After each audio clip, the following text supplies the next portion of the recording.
Good afternoon and welcome to the Humidor Report. Justin here from Beaumont's very own cigar club. As promised, more new product that's rolling out. This one actually coming out not just with a new release, but one that's actually making some rather interesting headlines. But we're going to talk about that in a second.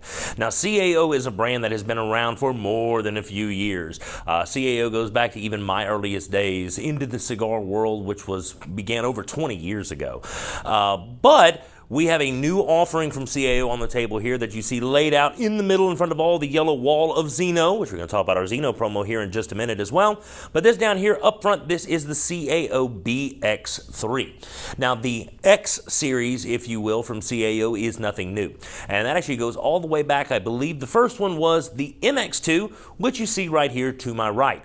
Something we actually haven't carried in this store. We just brought this in as well, but this blend has been around for a long time. It is certainly nothing new. Not only was there the BX2, the MX2, which stood for Maduro times 2, a double Maduro. There was also a Cx2, C being Cameroon. There was an LX2, which was the Ligero times 2, which I believe that one came out sometime around 2007, 2008, 2009, something like that, because I still have some of those original release LX2s squirreled away. Now, the Cx2 and the LX2 were discontinued many years ago. The MX2 has stuck it out, and the BX3 is the newest addition to the X series. Now, what they mean by BX3, the B stands for Brazil. And that means that you've got 3 Brazilian components in this cigar. One being a Brazilian Mata Fina wrapper, the next part being Brazilian Aripiraca Maduro, and then you have Brazilian tobacco as a filler component, along with some Honduran, some Nicaraguan, and some Mexican filler components as well. But that is the B times 3, BX3. It's because you have 3 components that are Brazilian. Now, the interesting headlines that are coming out with this very, very new release actually only goes back to, I believe it was July 5th, when now owner of CAO Cigars, General Cigar, received a cease and desist letter over the new product from Arturo Fuente. And if you hadn't quite figured out where that's coming from, we'll explain that as well in a minute. Now, the letter said again on the 5th, saying that General had until the 8th, 3 days to cease use of any and all infringing trademarks on Fuente's products, though no specific instances were clarified or stated in the letter they received on the 5th. Well, 3 days later, they received a somewhat more aggressive letter saying that legal action was going to be taken. It did not seem to stop the product from hitting the shelves, yet here they are. And if the question lies in where a potential conflict of interest over trademarks would be concerning this cigar, it is about the X, down to the Fuente Opus X, which if you've probably seen that band by now, but if you haven't, here is the Opus X, here is the BX3. At least a good look at the two bands.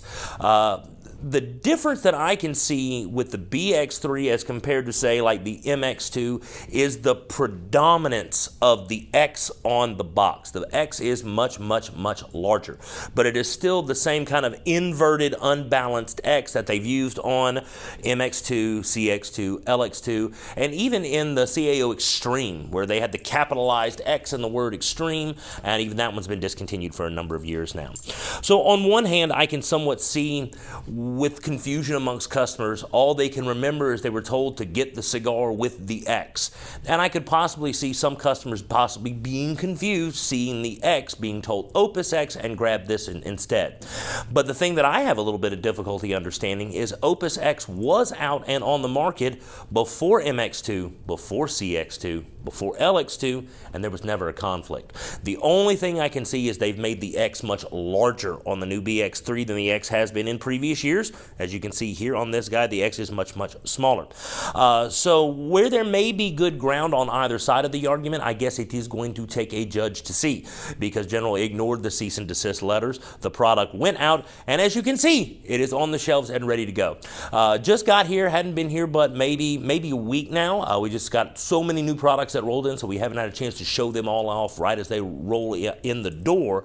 But they're doing great, got good reviews on, and particularly if you like those flavors of Brazilian Brazilian tobaccos, specifically that Mata Fina, that Aripiraca, you have it in spades with this cigar. So it is lots and lots and lots of Brazilian flavor, and something that I'm honestly glad to see CAO throwing back to the X series, because I rather did like all of these over the years. Even the Cx2 wasn't a big Cameroon fan, but still was a really good Cameroon for what it was. So we'll see. It's going to get hashed out in court and see what probably a federal judge ends up saying on the matter by the time it is all said and done. But regardless, we've got the BX3s on the shelf, and we'll bring you some Opus X on the shelf too whenever they get here. We're not playing sides in it by any means or measure. If it smokes, we're going to get it, and we want you to come get some too. So while we've got the new product here on the shelf, stop by, check us out, and see what the new BX3 from CAO and General Cigar is all about. So that's going to wrap up this week's episode of the Humidor Report. Again, lots of stuff in the queue. Got a lot of new things that we're going to be talking about, and I have a neat idea for one of them that hopefully we'll get a little bit of input from the man himself on it. So stay tuned. We'll see if we can pull that off, and hopefully we'll have that and all kind of other new stuff coming for you here on the Humidor Report in the weeks to come. And that's going to wrap it up for this week. We'll see you back here next Wednesday at 3 p.m. And until then, I'm Justin. We'll see you at the club.